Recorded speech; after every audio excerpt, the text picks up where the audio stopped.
Hello, welcome friends.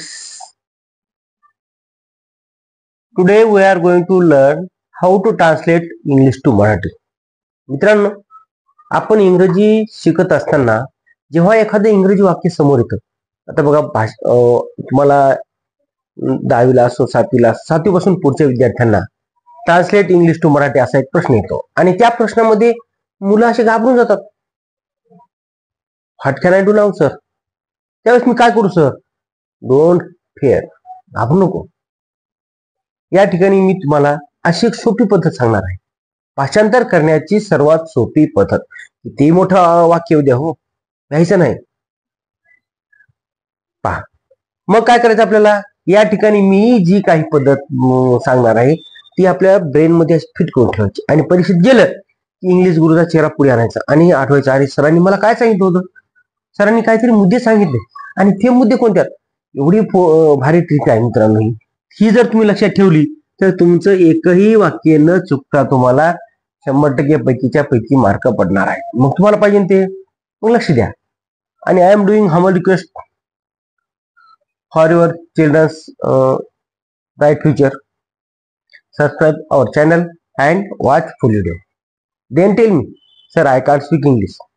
मित्रांनो, तुम्ही काय करा, माझं चॅनल सबस्क्राईब करा आणि नंतर सांगा की मला सर ही पद्धत समजली. आणि तुम्हाला जर इंग्रजीमध्ये फरक नाही पडला तर मला फोन करा. माझा नंबर आहे या ठिकाणी 8888916652. याच्यावरती तुम्ही ते मला व्हॉट्सअप करून विचारू शकता. Any problem. बघा बरं, मी काय सांगितलं, translate English to Marathi. How to translate sir? I can't understand. Don't fear, घाबरू नको बाळा, मी तुला सांगतो ना. या ठिकाणी आपण मराठी भाषेमध्ये पहा, महत्वाचं आपल्याला व्याकरणामध्ये कर्ता कर्म क्रियापद हे तुम्हाला मी सांगितलेलं आहे. पण सर कर्ता कर्म क्रियापद हे पहा, इथं मराठी भाषेमध्ये वेगळं असतं आणि इंग्रजी भाषेमध्ये वेगळं असतं. इथं पहा, कर्ता कर्म क्रियापद असतं, पण कर्ता क्रियापद कर्म असं असतं. कशात? इंग्रजीत. पहा, कर्ता क्रियापद आणि शेवटी कर्म येते. हे रूल फक्त लक्षात ठेवायचं आहे. आणि प्रश्नार्थी चिन्ह असेल तर सुरुवातीला हे येतं पहा, क्रियापद येतं. पण मित्रांनो, या ठिकाणी आपल्याला लक्षात ठेवायचं आहे की आता काय करणार बघा. सुरुवातीला या ठिकाणी हु इज कोण आहे? सब्जेक्ट. करता कोण आहे? स्वराज. मग इथे लिहा ना स्वराज.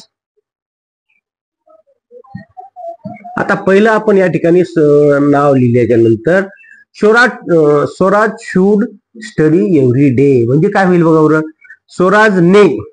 स्वराजने मग शेवटी आता पहिलं, आता पहा हे एक झालं, मग शेवटी आता इथं हे 2, हे 3, हे 4 असं उलट क्रमानं आपल्याला लिहित यायचं आहे. आता बघा बरं या ठिकाणी मी काय लिहिलं आहे, स्वराजने एव्हरी डे म्हणजे काय?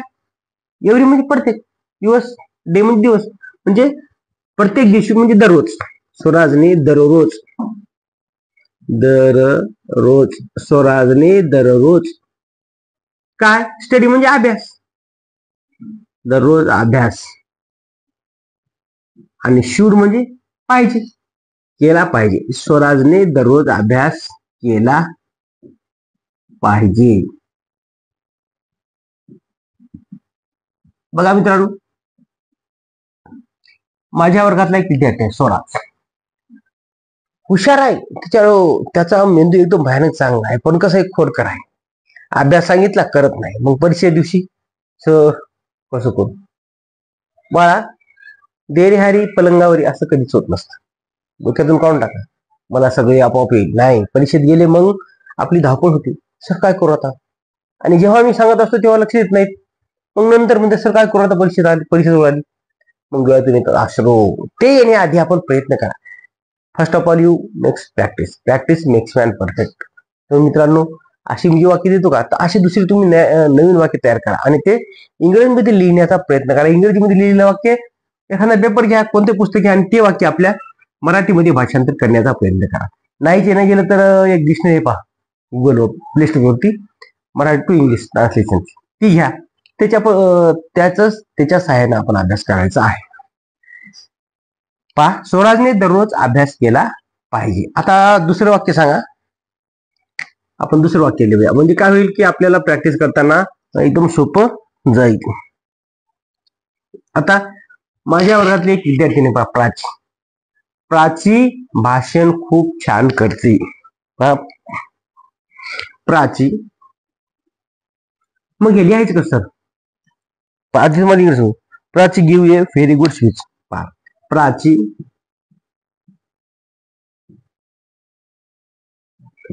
Gives a very good speech.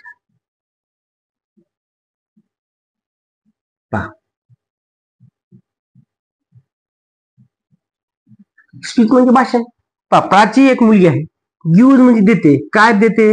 A very good म्हणजे फार चांगलं, आणि काय? स्पीच म्हणजे भाषण. म्हणजे काय होईल याचा अर्थ? Prachi gives a very good speech म्हणजे प्राची भाषण खूप छान करते. प्राची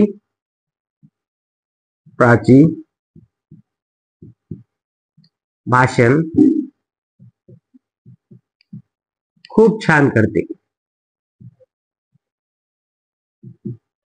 खूप छान करते. प्राची खूप छान भाषण करते असं पण असते ना. प्राची भाषण प्राची झालं नंबर 1 किंवा नंबर 1. नंतर शेवटी काय? स्पीच म्हणजे भाषण. प्राची भाषण खूप छान, व्हेरी गुड म्हणजे खूप छान, आणि गिव्ह म्हणजे देणे किंवा करते म्हणायचं आपण, काय फरक पडत नाही. Prachi gives a very good speech म्हणजे प्राची खूप छान भाषण करते. प्राची भाषण खूप छान करते. आता असेच आपल्याला वाक्य घ्यायचे मित्रांनो, वहीवरती लिहायचे आहेत, आणि 100% तुम्हाला सांगतो, अशा तुम्ही वाक्याचा सराव केला तर परीक्षेमध्ये किती अवघड वाक्य आलं तर 100% त्याचा तुम्हाला फायदा होणार आहे. याचं लक्षात ठेवा. समृद्धी, रीड इंग्लिश. समृद्धी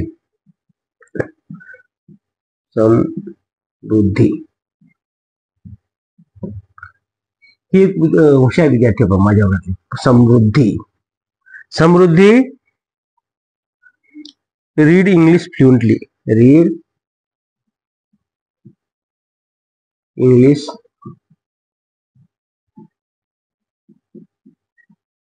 फ्लुएंटली.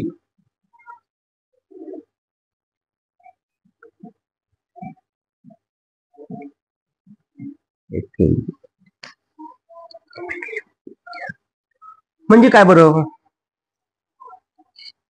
समृद्धी इंग्रजी अस्खलितपणे वाचते. समृद्धी, लक्ष द्या, समृद्धी इंग्रजी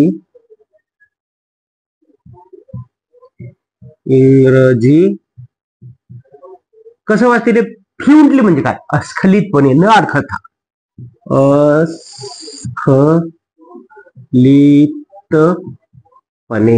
समृद्धी इंग्रजी अस्खलितपणे वाचते. लक्ष ठेवा. म्हणजे काय होईल या ठिकाणी बघा, आपल्याला हा महत्वाचा मुद्दा आहे की हे शब्दांचे आपल्याला अर्थ माहित पाहिजे. मग हे याचे असं काय बाई, डिक्शनरी घ्या, डिक्शनरीमध्ये पहा आणि त्याचा आपल्याला प्रॅक्टिस करा, पाठ करा. शब्द पाठ केले की मित्रांनो तुम्हाला 100% येतच. कोण म्हणतं येत नाही सर? काही मुलं म्हणतात मला येत नाही सर. येत आहे. कसं काय येत नाही? येणारच. पुढचं वाक्य, दुर्वाचे अक्षर छान आहे. नाही, दुर्वाच हँडरायटिंग इज नाईस. पहा,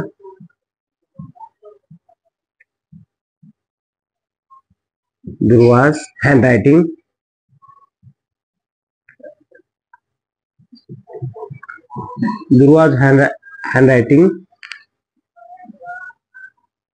is nice. is nice. आता नाईस म्हणजे काय मुलांनो? नाईस म्हणजे छान. कोण आहे? दुर्वा पण माझ्या वर्गात हुशार देते. तिचं अक्षर एवढं सुंदर आहे का नाही? दुर्वा's हँडरायटिंग इज म्हणजे दुर्वा's हँडरायटिंग इज नाईस म्हणजे दुर्वाचे अक्षर छान आहे. द्या इथं, दुर्वाचे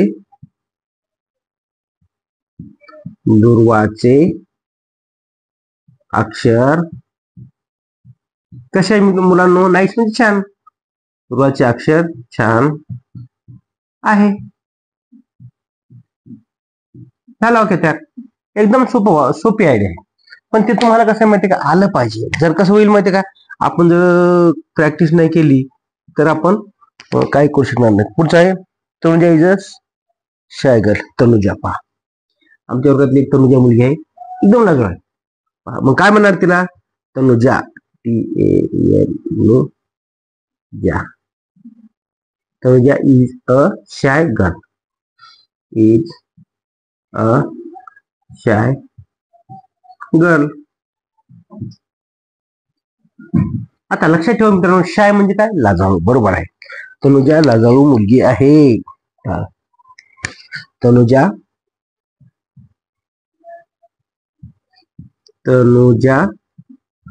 लाजाळू मुलगी आहे.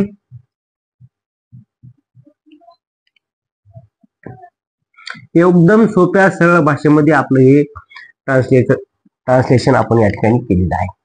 आणि विद्यार्थी मित्रांनो, असेच नवीन व्हिडिओ तुम्हाला बघायचे असतील तर आमच्या चॅनलला सबस्क्राईब करा. माझे जवळपास 300-400 व्हिडिओ आहेत आणि असे बेसिक पासूनचे व्हिडिओ आहेत की ज्या मुलांना काहीच येत नाही, बेसिक एबीसीडी येत नाही, अशा मुलांनी सुद्धा माझे बेसिक पासूनचे व्हिडिओ पहा आणि 100% तुमची इंग्रजी सुधारण्याचा प्रयत्न करा. Thank you for watching. धन्यवाद.